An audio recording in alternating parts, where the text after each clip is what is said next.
and tomorrow is the time when they are going to be graduating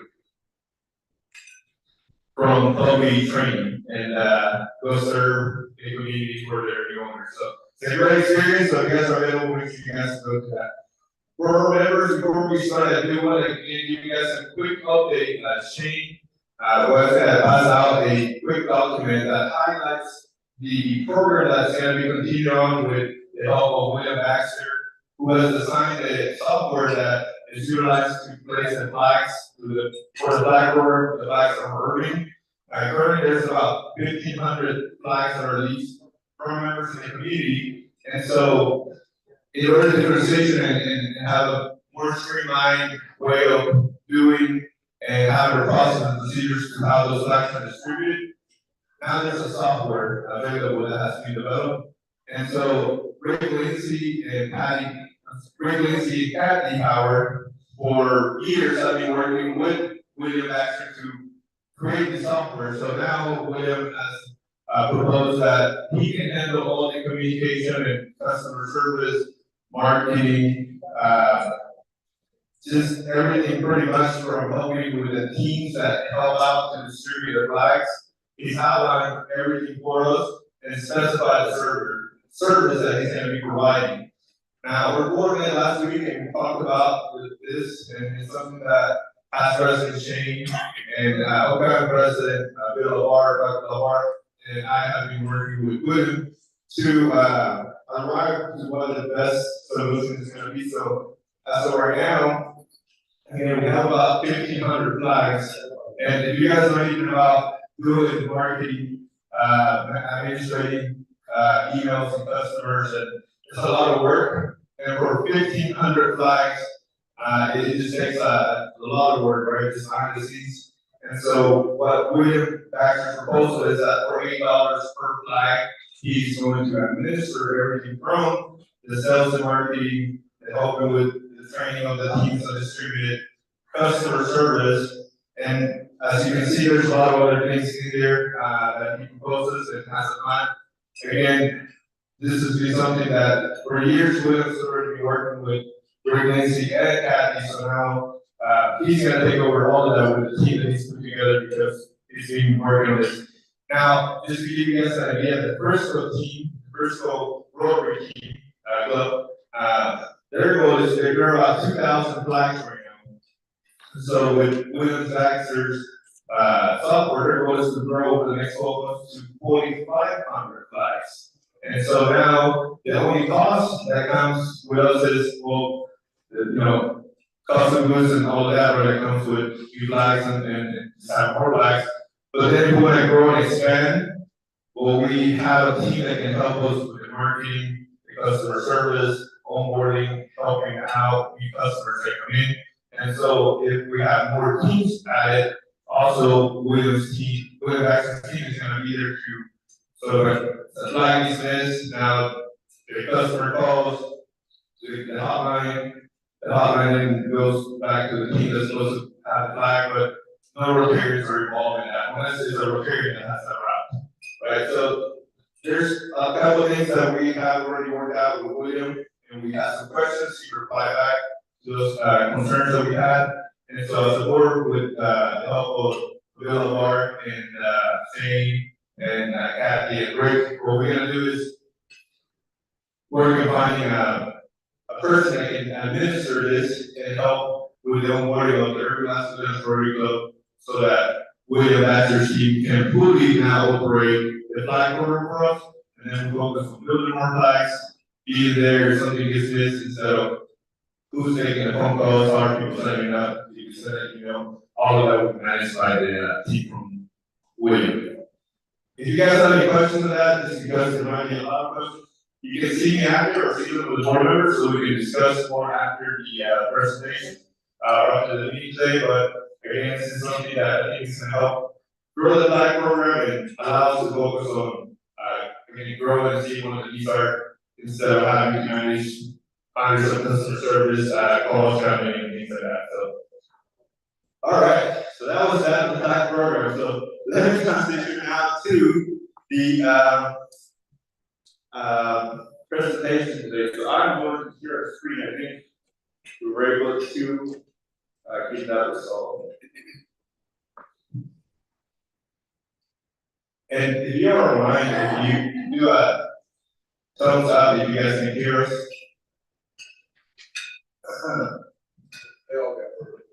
Okay. So, good, okay. All right, guys. So, again, my name is Lazaro. For you guys that don't know me, I'm the founder and owner of the Irving Marathon Series. I started this in 2012 was when we started the Irving Marathon. I started with just one event a year, and we held one event a year all the way until 2019. And so, 2019, I had a great idea to have 7 more events that bring a ton of people together, right? And the only way you can have like this is if you can grow it as big as you can. And so that's what 2019 brings to their aspirations came where and you guys know what happened around mid-March 2020. We ended up getting about 40 boxes of t-shirts like the one I'm wearing for about 3,000. That's what happened in March. Medals like the ones on your table, we got about 3,000 medals. But what we also had is the news that we couldn't use any of that because COVID was here. And so for the next 12 months, all those 7 events that it takes a lot to produce, we could not, well, we couldn't market to come run the Irving Marathon, love to run half marathon, or the Fiesta 5 half marathon because we couldn't have people more more than 10 people at a time, right? Those are the rules. And so, again, there's a reason for it, but the timing of when we started was just perfect, right? Because it automatically from the beginning knocked us down. So it's like, okay, we really want to do this, we're gonna have to work at it. And so with that came a lot of, the determination from our team to, okay, is this something that we want to pursue and keep going at it? Is this something that makes sense? I was about 36 years old at the time, or 34, and it's like real estate was booming at the time, right? It's like, and it's kind of what do we for the next 12 months? Do I go back to I had given everything up to start this, right? And so it's like, what path do we take? So, luckily, at the time I was part of an organization called Entrepreneurs Organization, EO for short, which is a program where you have members that their company and their owners are making over $1 million. You're part of this group that gets together once a month to discuss how to run a business, experience share. And so at the time I was part of that program. I was the accelerator program to get us to create a company, a business that generates over $1 million. So I was fortunate that at that time we had great leadership on that group. And so we were able to kind of put together because they were also dealing with the same issues, just a different business. And so that kind of helped a lot to make the realization that, there's a lot of stuff going on. I'm not the only one that's going through this. So as an entrepreneur, what I learned is that what you can have available are resources, right? And so how do you utilize resources is what truly defines where you're going to end up. So excuses are also part of your resources, and finding out why you can do things are also part of our tool belt that we have success. It comes down to kind of what we use, but I'll stop there because I want to kind of bring you guys back to how we got started and just a little bit about it. So originally, I grew up with my grandparents. My mom came here when I was 2 years old from El Salvador. I was very fortunate that my grandpa was very involved. He was church business. He was a deacon at church on Sundays. Sometimes he would be the one that gave the sermon. And so everywhere that I went, that he went, I would go with him to building houses when he found a contract, or just all those things. I was 7 years old when I was going to the equivalent, going from here to Austin, getting out of the bus in Austin, Congress, and going to my dentist at Bryce when I was 7, and nobody could take me. So take the bus when I was 7 to like Austin and go find the dentist and then come back on Saturday. And I was 7. I was about 7 and a half when I learned how to drive as well. So early on I was able to just, we can figure it out. And so I was fortunate that my mom became a citizen, while I was still there. Moved here when I was about 30 years old. I was 7 months living in a home at an apartment, behind, Irving High School, and so that's whenever, the school district really, which is why we support the school district. There were also school programs, there were all these different things. One of the things that I learned very early on is that I did not have anybody around to give me advice on the things that I wanted to do. So, you know, a lot of times we can focus on what's for around us, right? That's kind of everything that we do. Really take the time to think outside the box. And a lot of times when you're young, you definitely don't do that. So I early on started reading books, and so I remember it was like 7th grade. Austin had a reading program where you got snacks. The more books you read, you got points. So, and I mean, I remember so much. I was reading like 30 books a month, one a day, and the teacher like, but it was how we got to eat sometimes, or just extra things to be able mom, single mom working 2 jobs just to rent and things like that. Right? It was pretty tough. So those programs were available, but the reading, right? I learned that. Well, it doesn't matter what you have in front of you because there's books around there.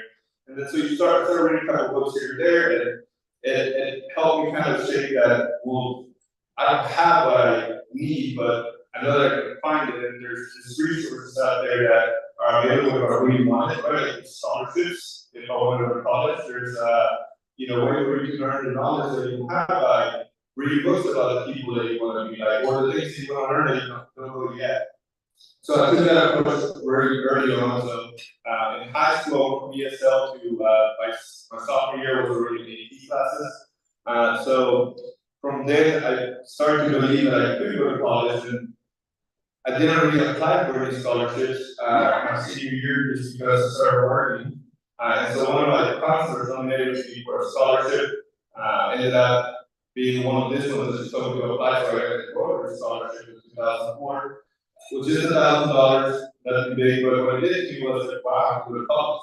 And then so I started applying for more, and by the time I was graduating, got the Silver Drum Foundation gave me a full ride to a public university.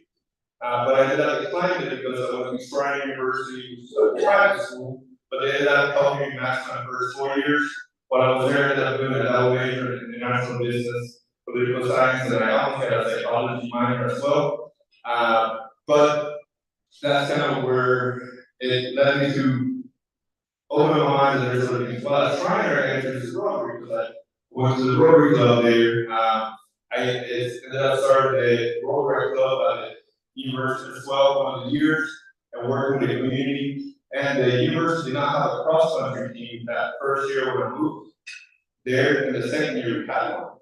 So that kind of was like, okay, but we worked with the administration to get that going. So once I graduated and I came back here, just do everything the community had done for me. I also started the RTC program.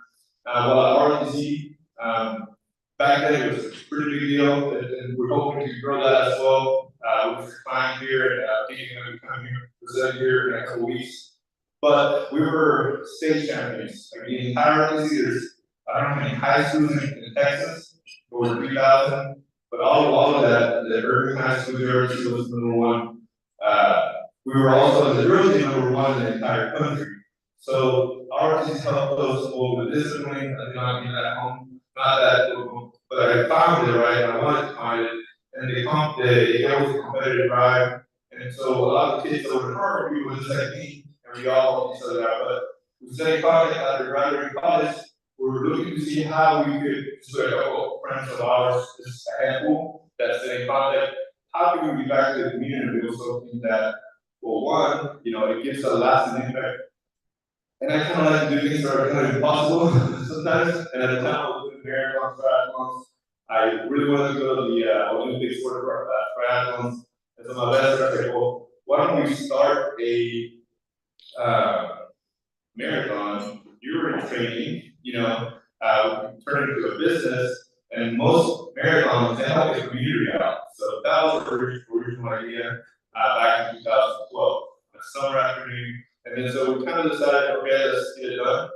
And then 6 months went by, we had about 2,000 people registered for the first event in 2013. And so that started to kind of, well, there is a need for this here, right? And so it kind of started to keep going. After the first event, I stepped away from the company. Me and my friend that started the event kind of had different views, and I completely, he had the marathon for the first 7 years, started it together. And so in 2019, when I started the story a minute ago, 2 years before that, I had quit my job. I was doing an Irving downtown. I was about 32 years old, working at AT&T, and I worked for Tier Channel Outdoor at Western Union. And I'm like, well, if I do all of this, I'm 32, then I quit all of that right now and go move to Alvarez and live life for the next 2 years. And so that's what I was doing from 32 to 34, leading up to 2019, whenever my best friend from that time said, hey, I can't do the marathon anymore. You go ahead and take it over again, it's yours. And then so I completed the 2018 marathon, and then I found out all the things that were kind of why the event had grown and all that. So the only way that we can make this grow is if we have more events, because the volunteers do not know what they're doing. If you don't have this once a year, 12 months go by, and then you completely forget, right? The runners didn't know what they were doing. Well, definitely take sponsors. If you do something wrong about it, that's what people remember for all 12 months. And so by having the different events throughout the year, what we're able to do is achieve economies of scale well, if we run out, like we have an event coming up on February 17th, as you can see. So if we run out of water, if we have water left over, well, March 9th, we have another event. And then 3 weeks after that, we have another event. So that is you can idea of that. But then the same crew that's putting out the water stations and getting that out here, or the same ones that are going to be working it, that they worked it also 3 weeks ago. So then the teams be better. Sponsors, vendors, some of them work with us for 8 events, some on top of them. And so we develop a process that allows a lot of corporations, a lot of volunteers, other people in the community to be part of what we have so that we kind of grow this together. But again, COVID came, so let me get started. So we had COVID right now. And so I can kind of give you guys why we built it, how we got to COVID, and then so we're deciding to do, right? So the Cowtown Marathon, anybody's on that event in Fort Worth, Cowtown Marathon? No many runners, right? What about the Dallas Marathon? Has anybody heard of this event? There we go, that's another question. Okay. So, and again, it's just, I did not want to put a presentation and tell you guys this is, because I wanted to show you guys what we built. And so, what I have here is for website, and I'm going to walk you guys on what is the Irving Marathon, why we are where we are, and kind of how we're a little bit different. So, most marathons are put together, let's say, by a nonprofit, by the city, by just a lot of, it just takes up, and so for that reason, sometimes we have one event a year in a community because, well, every marathon on March 30th, I'm going to have to hire about 8 police officers at $70 an hour, times 9 hours, times 70, right? That's one event that we do 8 of them a year. Now that's financed by participant revenue, by sponsorship revenue, or vendor revenue. We get 0 grants. We're a business, so I take no donations. And I also don't get any grants or aid from the city of Irving or any, all of it is funded solely by participant revenue and sponsorship, which actually we had a great food studies experience going with sponsors and that's thank you. But again, all of that, I just gave the police number. The shirts that Shane talks about, these are about $11 a shirt. So for the Irving Marathon, where we have 3,000 participants, you kind of do the math on that. The medals on your hand in front of your tables, those are about $5 each. So what we've done is we've added an experience to each event where we are giving, we have giveaways. And I'm going to zoom in a little bit here.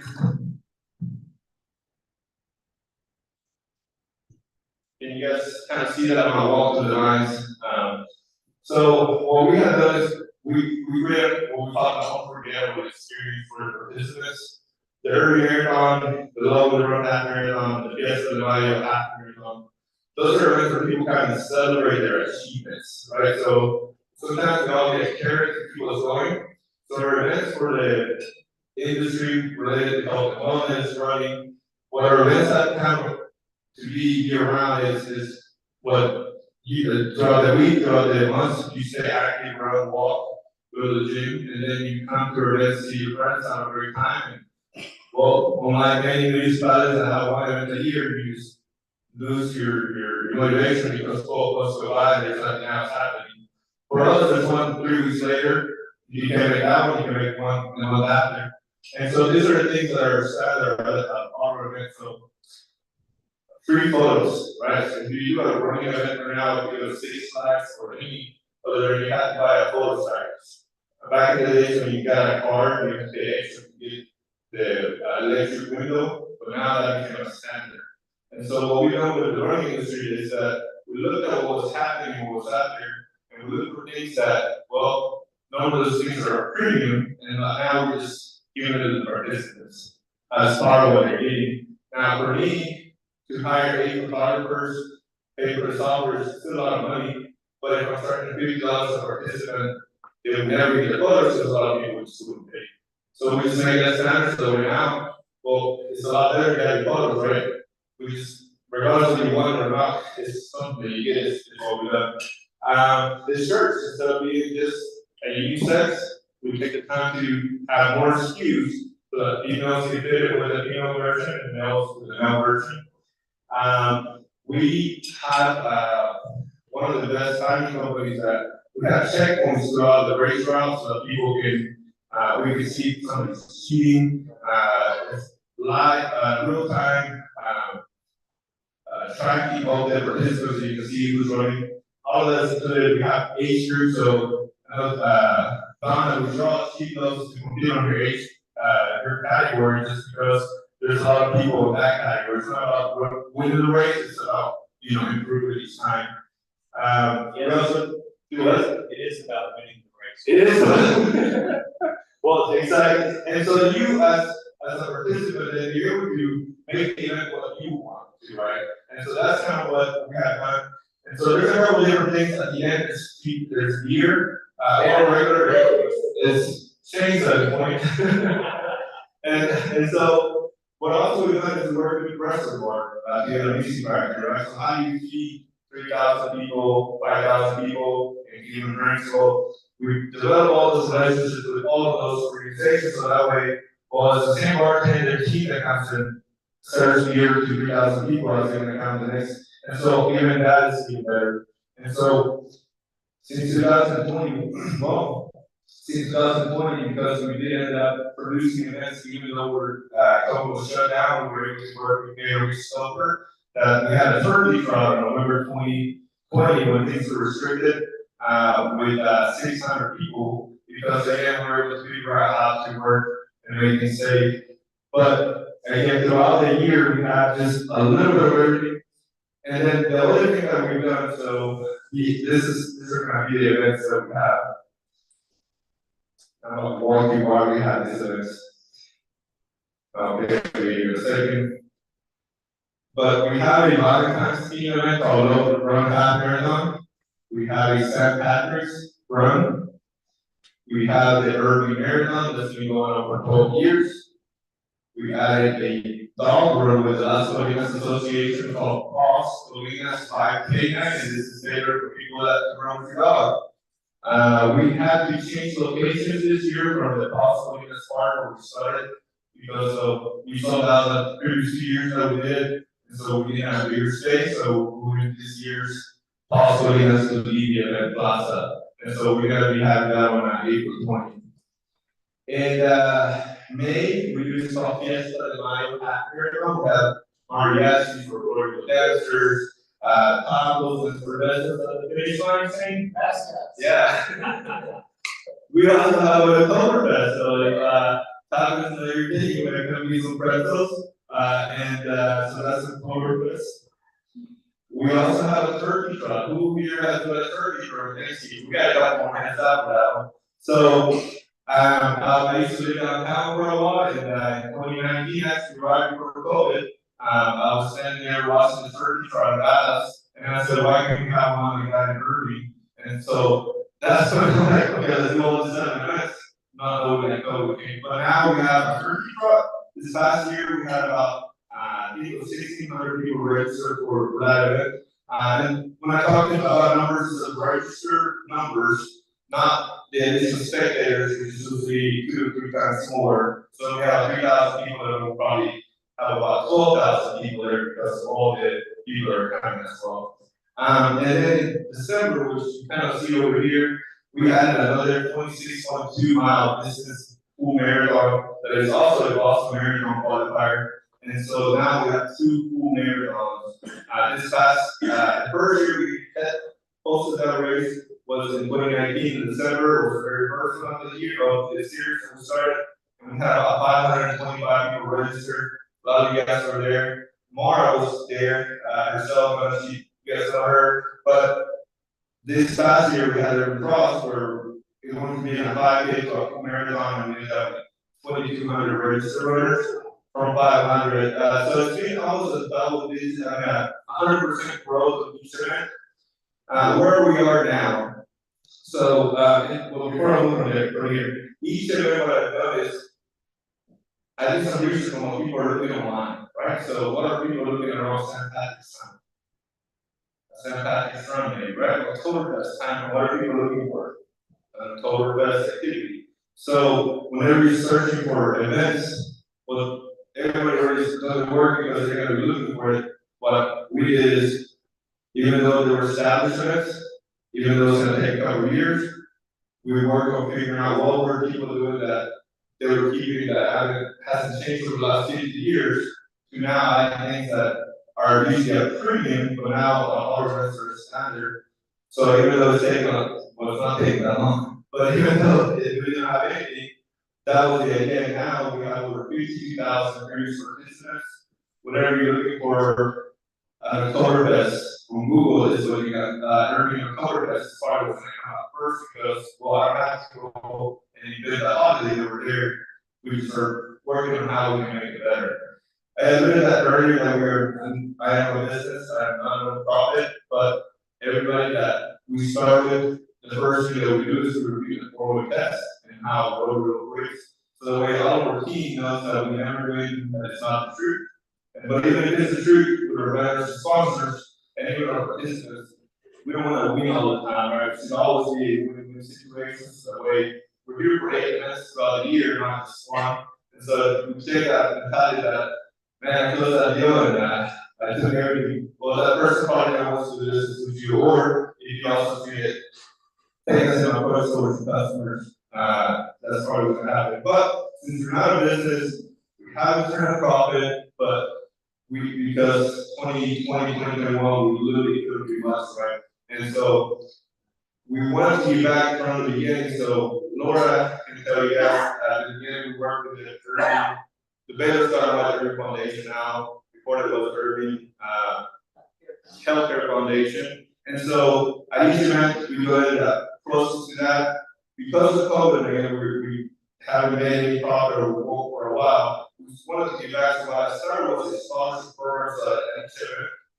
Participants receive a scholarship. So we do 8 events a year, and so since mid-2021, 20 is when we started this, each participant, each event has gotten a scholarship. So we've done over 24 scholarships, we're about to do another 8. These are the recipients from the last 2023 scholarship. We also started working with the ROTC cadets. Volunteers is a big need for us. Other events I actually want to show you, or kind of a report card here for some of you guys that they can kind of see. But last year we went to about 401 volunteers. Those volunteers are, for the Irving Cross Marathon, we had 5 water stations. Participants, 2,000 people went through those, sometimes 3 or 4 times. And so it required just a lot of people to be there. Due to the way that the venue where we have to do everything, so you have to all the restaurants. Most places you're able to set up sometimes the week before, right? You see all this finish line, the barricades, signs all over. Well, because the venue is the way it is, we actually have to show up at 4 in the morning and from scratch build everything. From the start line, finish line, well, the cones of the street that 26 miles worth of road that the runners gotta run through. All those cones, we made ship everything overnight. So I have crews that go out there and put 13 miles worth of cones starting at 2 in the morning, so that way by 6 a.m. we're done. The 7 police officers get there around that time. They do the drives, make sure that everything's good, and then if everything's good to go at 7:30, we can send the 3,000 people, 4,000 people into the route. Hopefully nobody gets lost, hopefully all the volunteers show up, but hope doesn't get you anywhere sometimes, right? So we don't really let anything beat the chance, so now we're going to develop a lot of relationships, partnerships, so that we don't hope anymore. We get a lot of these things done, and a lot of the relations and things that we're doing are actually done. I did want to share with you guys one of the things that we did. Rick kind of mentioned this a while back, but this is a video, I don't know if you'll play, but we were nominated to be the entrepreneur business of the year by the Dallas Cowboys, UPS, NBC Telemundo, NBC5, and the Islamic Chamber of Commerce. We actually won Entrepreneur of the Year for 2023, and so that was kind of cool because it kind of validates a lot of stuff that we're doing into well, it's working, right? So the work is a lot. There's 8 events, and again, what you see happening in the Dallas Marathon, the Alabama Marathon, from how you finance everything, we've been able to figure out how to do that. We're not there yet on some races, but some of the events are there that help with the losses of some. So it kind of, we're in a good path. And so I hope in about 2 years, I can tell you guys more about where we're going now is for Irving to become the running capital of the United States. DFW Airport's right there. We already have an event at Irving Marathon that's 36,000 people this year. And so we have 4, another 7 to get. And so because we're not a nonprofit, all that donations that normally we receive, we still have the same approach that people can donate. And so all that is like this stuff off the Irving School Foundations, the help with programs, again, that I was once part of. All donations go to the Irving School Foundation. So when we have 24,000 people registered for the events in the next 12 months, that's 24 times that the people are going to be able to donate. So we're excited for what we built, and again, a lot of you guys are there all the time. Rick, you see every event has a flag at the start, finish line, and for national anthem is because Rick and Leo, they're always there with those flags. I was making a joke that Laura figure out how to do our age group, and that was the first time in 2019 because, well, there's so many areas, and it just takes a village. And whether you're participating, volunteering, become a vendor or sponsor, or just want to kind of share that people are coming all over the country, I invite you guys to do that. You can learn more at irvingmarathon.com. Jackie, my fiance, she's our CEO, so she's done a great job on pretty much building the entire website. And so the way that I like to work is I like to overcome all the objections before they come up. So we have a lot of things built in there, so that way it's just an easy process for everybody. That's all I have for now, and I only have 1 minute left, but I want to see if anybody has any questions. I have a question. Some of our students who are applying for scholarships need volunteer hours. Are your volunteer hours considered? Yes, and so we work with a lot of different organizations.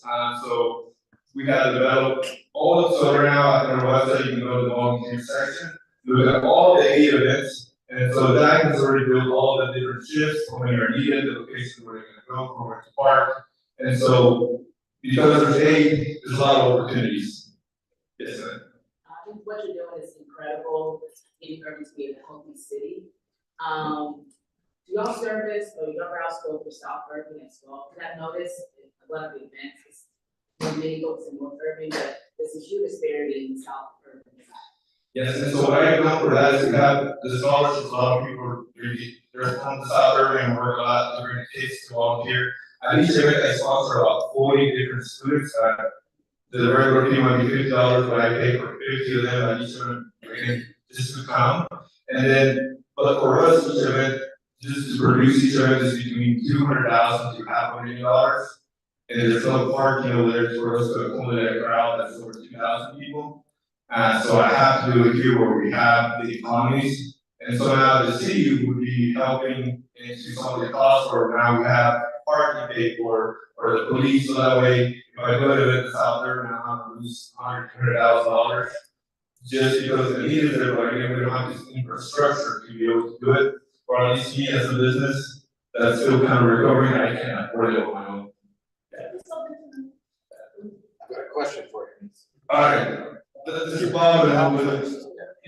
You mentioned about the teams, like that walk, they don't run, like I'm on a team that walks. Yes. So this Rotary Club could have a team, so Yeah. 5K that just walks, you don't have to run. Exactly, so right now, we have for the Irving Marathon about 80 teams signed up, and if they create great exposure, just so you know, our website is between 2,000 to 3,000 views daily. So those are people that are looking for, again, things to do, so great to do, but also when you're running over there, you're running with thousands of people, and a lot of these teams that are looking for ways to get involved, just like, Jesus and Ezra did, right? So, it creates us to be over there, so if I'm the president, I want to suggest stuff on my turn, but I would love for you guys to come and join us. Like Bob said, they've been walking as a team since we started pretty much, and it's a lot of fun, so we have people that walk, people that run. You make your own race, and we just put the race together, and then you have your own experience over done. Yes, sir. Oh, I just had a question. Comment, the Las Colinas 5K is gonna benefit K-9 community, so y'all can support Las and me at the same time. Yes, so, and to Laura's point, again, I am just, fortunate that I just kind of took the leap of faith and did this, but all of this, I just do the work, but I can't do it on my own, right? It just takes a lot, so, and we try to work with everybody, and I always tell people that if I'm doing something, I'm raising it, I'm doing my job for myself, it's not kind of anything to do, but because of that, we bring so many organizations to just, well, the exposure, raising funds for it, being part of it as well, because it is a lot of fun, so, yeah. Alright, so it's not too late to sign up for Love on the Run, right? Well, have you ever thought of making that more in line with your other events and having a Mardi Gras parade / run? So, yes, and we already done that for a couple of events. So, for example, the Dance with Mayo event, we had a Colinas Festival. Now, remember guys, all of this, I finance from just, well, if we do one event, then we took that and did the investment to do the Colinas Festival, knowing that we're probably gonna lose money for a couple of years, but eventually, like, we started at VIP at each event. The first 4 or 5 minutes, we're losing. Now we're kind of breaking even, but now to add on the experience that each event has, right? And so the idea is to have the Oktoberfest, we have to do an Oktoberfest festival. We already have everything to do at festival. It's just, again, give you an idea that Oktoberfest half marathon from this last year, we had 1,800 participants, we barely broke even. The year before, we had 700 participants. So that gives you an idea of the losses sometimes. So we are there, but the idea is that, again, report to you guys in 2 years, but how do we grow each event to 10,000 people is, well, adding new experiences like we set up festival, we got St. Patrick's, Fiesta de Mayo, we do a dog festival, kind of combine this, with dog fest in future years. There's a lot of opportunities, and again, we're just getting started. Anna, or new executive assistant, something called, and so it's tracking. But before that, it was just tracking, and I pretty much doing everything. So we're just getting started. Alright, one more question, Mr. President. Alright, Can I ask a challenge of the club? you can ask it. Alright, so if from today, we've already got what, 3 or 4 that are about to join. If we can get 26 members before the Irving Cross Marathon, I will run 26.2 miles in honor of our new 26 members. And we have So that's in December, right? So more than half of the year to come up with 26 members, and I will run a marathon, and I'm not in shape for that yet. I'm at the 5K level, but I can get there, so would you guys accept that challenge? She wants to run with you. I don't know if that would be right, but I would consider running a marathon in the fields and the cold. You can train for it. Practice runs. All right, Richard. How much is it, And so for us, we have a simple approach. We open registration for our 5K at $34, about 4 months out. And then when you wait until the day of the race, you're gonna pay about $64. Remember, I gotta order the medals about 3 months before, service before. So the longer you wait, you're gonna pay a little bit more because you may be not know that you're gonna show up. But it's simple, it's like super easy. And most races right now, most 5Ks are gonna cost between $64 to $75. We're about 40% lower. Again, we haven't had a lot of staff costs, it's just been us. So a lot of the savings to acquire more market share, we kept it cost a lot low as we achieve more scales. But also then once we figure out what the needs are, then we can adjust, right? And so I didn't want to start too high and then it's out of a lot of people that kind of have experience, and so there's a lot of moving pieces to this too, so. But yeah, we're excited. I know we run out of time, but I just want to say this for team real quick, or did you say when we were in? Yeah. Okay, but you guys can go to our website and check all this out. So, with that said, thank you guys. Yes, you got a question, Rick? No, I want to compliment you. Thank you. I've been involved with Laz since he started, either walking, running, or helping. And I will tell you that Laz's organization, he and Jacqueline, have taken this whole running concept to a whole nother level. So the Dallas Turkey group, I've read that thing forever. They're down here. Laz's shirts, Laz's medals, what you see, the advertisements, and you're not on the email list. You need to get on the email list and just get the email. The creativity, the color, the job you're doing, you've taken running for the whole area to a whole other level. My congratulations. It's a pleasure to work and serve there to help you with the race. Thank you, David. I think you're coming to the community, it might as well look good, right? So, with that said, we got all our sides of the 4-way test, 4 stations in Rotary too. We have borrow too, so, we have, my notes here. Video. Yeah, I've been looking at these as a 4-way test. If you can join me in saying a 4-way test are the things that we think, say, or do. First, Is it true? second, Is it fair to all concerned? third, Will it build the goodwill and reputations? fourth, Will it be beneficial to all concerned? All right, guys, this is adjourned. We'll see you next week.